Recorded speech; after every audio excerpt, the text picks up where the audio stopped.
Hi everyone, my name is Rachel Torres. This is Flow on Yoga, and thank you for joining me today for a tutorial on how to do Sun Salutation A and Sun Salutation B.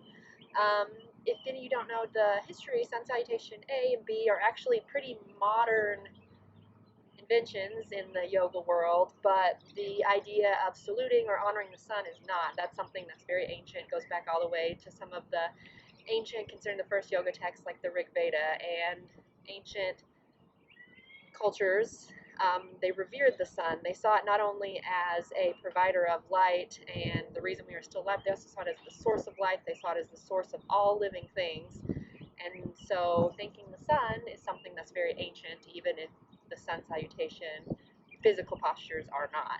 It's also, I think, something that even though you may not believe that life came from the sun, it is in fact something that gives us life daily. It allows the plants to grow, it allows us to have heat and warmth and light, and doing this sun salutation is a way to show our gratitude and our thanks for this beautiful earth we live in, and just kind of a way to, maybe as you're moving through your sun salutations, to thank even, there's my cat, to think of things that you in your life are grateful for, all these wonderful things that you have been given, and to express gratitude through this physical practice of doing a sun salutation.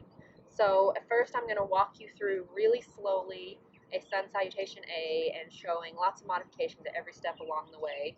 We'll do that once, and then we'll move through it one time at a one breath, one movement, and then we'll do the same thing with sun salutation B.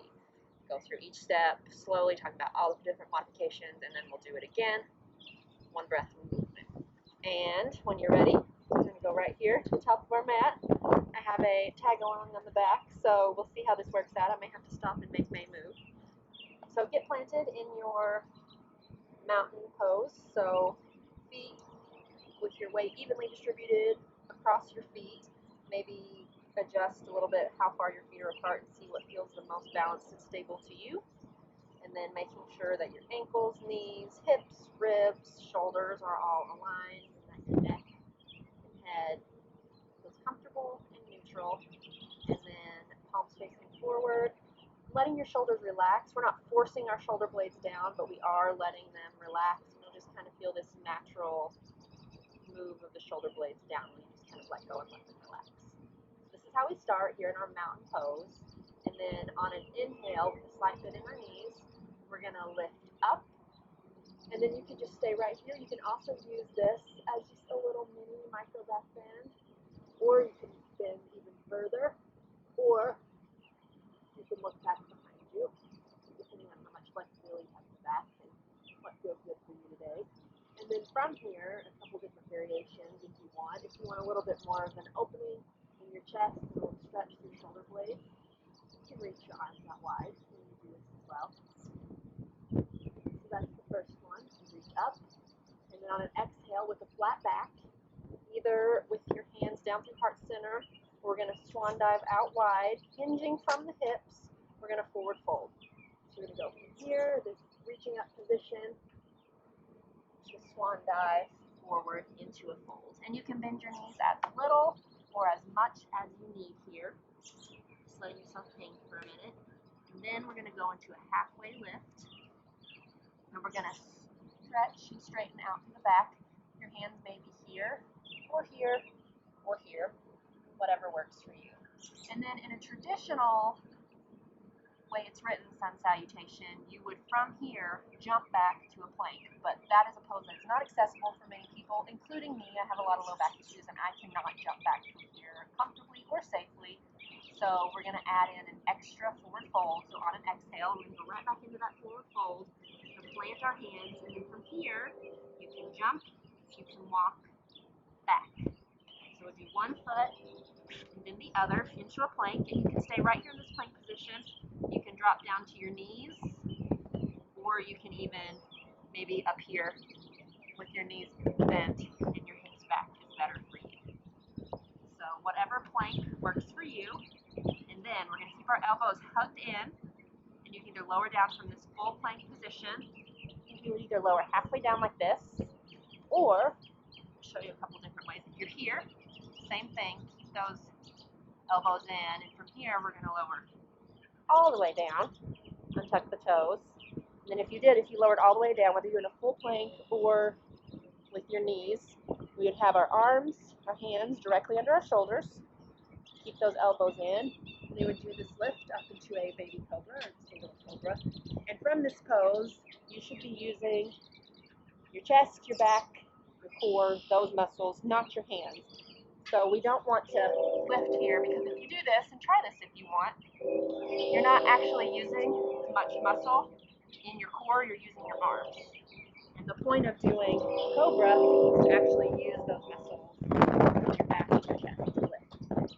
So maybe from here, try really engaging your glutes and your thigh muscles as well. Here, and that can help protect your lower back. Try lifting your hands and see if you stay right where you are. Maybe if where you are, when you lift your hands, you fall back down. Maybe that means that you need to give yourself permission to lower down a little bit more. So that's one way to go from the plank. The other way is if you stay here in your plank, we can lower halfway down and then transition immediately into our up dog. You know, this is really challenging. There's a lot of people that make doing this really easy, but you have to go down probably lower than you think you should, and then have the strength to lift yourself back up into that very chest opening position. So it's going to look something like this. Again, keeping those elbows hugged in. We go to about right here. Flip the feet. Switch. My knees actually touch the ground. They probably shouldn't. And then lift up. And right here, just the bottoms of the tops of your feet, and your hands are touching the ground. And then from here, this is where you are. You'll flip directly into a down dog. If you are in this little baby cobra position, you can't really flip directly into the down dog from here. So what you're going to have to do, you'll tuck your toes, and then either using your knees to assist, or just using your arms and your feet, you're going to lift up, plank, immediately into a down dog. And then there's a couple options from here. We're going to head back up into a halfway lift. You can either bend your knees generously and do like a hop. You can do one big step forward, where you do one leg and then the other, or you can walk one foot at a time. And I like doing this for the first one because it just kind of gives you a chance to get a nice stretch through your feet and through your legs with every step. Into our halfway lift. So we come up, not into a forward fold, but into a halfway lift. Take an inhale here, and then an exhale, fold. And then when we rise up, we're going to keep our chin tucked down into our chest, and imagine that each individual vertebrae of your spine is stacked one after the other as you rise up. We're going to bring your hands up too. So keeping your chin to your chest, rising up, head lifts last. Back up into this arm raise position, maybe with the back bend, maybe not. And then hands come together, and we exhale through heart center. So that is a sun salutation A. So we're going to do that one more time. We're going to do it one breath, one movement. And you know, I'm not really sure which movements I'm going to use. We'll kind of see how I feel as I go. And you guys can feel free to do any of those modifications that you saw me do, or do just the normal, what you see written down. So whatever feels good for you is what you're welcome to do. Let's go through this one breath, one movement. So on an inhale, we lift up. Exhale, fold. Inhale, halfway lift. Exhale, fold. And back on an inhale. Exhale, lower. Inhale, lift. Exhale, forward fold. Inhale, halfway lift. Exhale, fold. Inhale, rise up, hands to heart center. And then from here, we're going to go right into walking through slowly our sun salutation B. So we will start either from, you can do prayer or you can do mountain. It doesn't really matter. It's almost more of a personal preference when you're in mountain. You can do like this, or some people prefer to be up here. I find if we're doing balancing poses, I usually like to put my hands right here. I'm going to start from here, mountain with my palms facing forward. On an inhale, we're going to, again, weight pressed firmly and evenly through all areas of your foot. We're going to lift up with our hands and sit back with our hips into a chair. So unlike some squats we don't want to be able to lift our toes in this. We want to have our weight centered and even. So we want knees directly over your ankles. We don't want them coming forward and sitting back. And it's okay if you're here today or if you're way down here, we want to try to keep some lift through our chest. So we don't want to be leaning forward. We try to keep as much openness and lift through our upper body as we can into this chair. And then from here, on an exhale, we're going to straighten our legs and fold through center again, having a nice generous bend in your knees if that's what you want, if that's what feels good in your body. And then on an inhale, halfway lift. This first part's going to feel really familiar because it doesn't change until towards the end. And then exhale, plant. Inhale, step back. I'm going to drop my knees on this one. But again, you can do any of those modifications we did for the Sun Salutation A, or you can stay right up here. And then hugging your elbows in again, we're going to lower down. We're going to lift up. We're going to exhale to a down dog. And here is where it's different. We're going to take our right foot and we're going to step it up between our hands. So our hand will be framing our right foot. So from here, bring your foot up. If it doesn't make it all the way up here, that's okay. Just kind of grab your ankle and give it a little assist. And you know, from here, it's always an option that if you don't feel very balanced today or just going all the way into an upright position right now doesn't feel right for you, you can drop this back and you can do a lift from here. But if you want to stand up and come on up into our warrior one, you got to remember as you're coming up, we want our hips squared forward.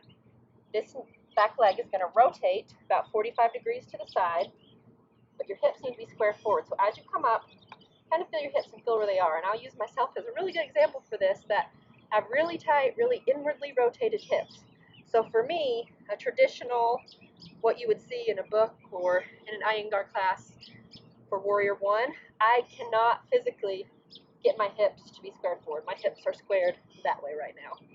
So what I need to do to make my Warrior One with my hips squared forward, which is a lot more important to have my hips squared forward than it is to have my legs in the place where I think they should be, I need to shorten my stance just a little, bring my foot in just a little less than 45 degrees, and then widen my stance this way. So I still have this leg bended, knee over the ankle. I still have this foot turned just a little bit. I check in now and feel my hips. They're going forward. And so from here, I have now reached my Warrior One. This is where I am in a, with my hips aligned forward, Warrior One. So maybe take a couple seconds to kind of play around and feel where your hips are and feel and kind of see where your legs need to be. Make sure that your hips are pointing forward, because I think this is a pose that I'm not the only one that maybe is not doing it or hasn't historically done it with my hips facing forward. I think a lot of times I was really hung up on my foot was supposed to be 45 degrees and they should still be more or less in line, and I was just not doing it correctly, and I was trying to wrench myself around in ways that was hurting my back. And if you're doing yoga properly, it shouldn't be hurting. And honestly, if you're doing something that's causing pain to your body, you're not really doing yoga anymore. You have lost your yoga practice if you are doing something that's causing pain and harm to your body. That's not in practicing with ahimsa, which is one of our yamas or ethical guidelines of yoga that we will talk about some more probably next week. So let's all work on being kind to our bodies. And that's why it's really great to know all of these modifications, because once you learn all these modifications, you can make yoga work for your body instead of making your body try to work for the pose. And that's my philosophy of yoga, is yoga should work for your body. Your body should not force itself into a pose. Okay, so back to Sun Salutation B after that little tangent. We're going to start here from our Warrior One. On an exhale, we're going to fold forward, framing the hand. And again, if you had to widen your stance and shorten it from back to front, you may have to adjust a little bit as you do this. And then you're going to step back into your plank. Again, you can stay right here and lower from here, or you can drop your knees. And you can lower, and then you can lift into your cobra or your up dog, back into your down dog. And then we're going to do the same thing on the left side. So maybe thinking about what we just did on the other side, see if you can get into your warrior one a little quicker on this side, because you should have felt on the other side when we took that time how to set it up. So if you saw, I shortened my stance a little, back to front. I widened it along the long edge of my mat. My foot is a little bit, I don't know, more or less. It's more in this way, so I don't know if that's more or less than 45 degrees. Maybe somebody who's better at geometry than me can tell me about that. So we're here in our warrior one, and again, if you're not feeling grounded here, you can leave your hands right here. That is just fine. If this feels more balanced to you, or maybe if this does, just do what makes you feel the best and grounded in this pose. Warrior one, and again, that may be that you're doing your warrior one right here, and that's awesome too. So I'm going to do mine down from here, but if you're standing up, we're going to frame the foot, and I'll toe mine in just a little bit. We're going to go back, so maybe if you have your knee down, you'll go back into a plank like this, or if you were standing, and maybe do like this, whatever works for you. And then we're going to lower down one last time. Remember, always, no matter whether you're here, or here, or here, we keep those elbows hugged in, close to the rib cage.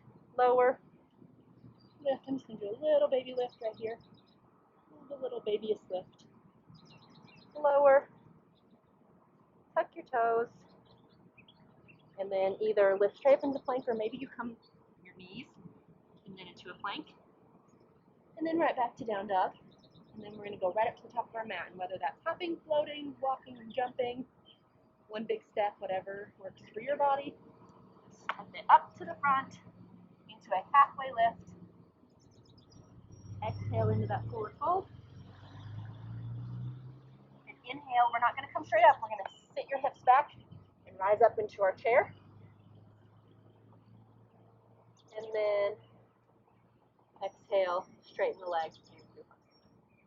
That is our sun salutation B. We're going to run through one sun A and one sun B, one breath, one movement, without taking any pauses. Use whatever modifications you want, and then we'll call it a day. So let's go. And I know you guys can all do this because you know how now. So here we go. Take whatever modifications that you want. Let's do this. Inhale, lift. Exhale, hand and fold. Inhale, halfway lift. Exhale, fold. Inhale, step back. Exhale, lower, either halfway or all the way. Inhale, lift. Exhale, down dog. Inhale, forward fold. Halfway lift. Exhale, forward fold. Inhale, lift, maybe a little back bend. And then we're going to exhale, sit down into a chair. Take one inhale here. And we're going to do that sun salutation B. And then exhale, fold. Inhale, halfway lift. Exhale, fold. Inhale, step back to plank. Exhale, lower down. Inhale, cobra or up dog. Exhale, down dog. Inhale, right foot up into warrior one. Exhale, frame the foot. Inhale, back to plank. Exhale, lower. Inhale, lift, cobra up dog. Exhale, lower. Inhale, down dog. Exhale, left foot forward. Inhale, up to warrior one. Exhale, fold. Inhale, step it back. Exhale, lower it halfway or all the way down. Inhale, cobra up dog. Exhale, down dog. Inhale, halfway lift. Exhale, sit it back into a chair while lifting your chest. And exhale, straighten the legs. Thank you guys so much for joining me today and for learning this sun salutation A and B, which is something that you will see in a lot of yoga classes. And I hope you feel more comfortable doing this now in a class setting or at home by yourself, and that you have learned that this is a pose that you can, as you're moving through the sequence, show gratitude and show thankfulness for our world, for your body, for the practice of yoga. The light in me honors the light in each and every one of you guys. Namaste.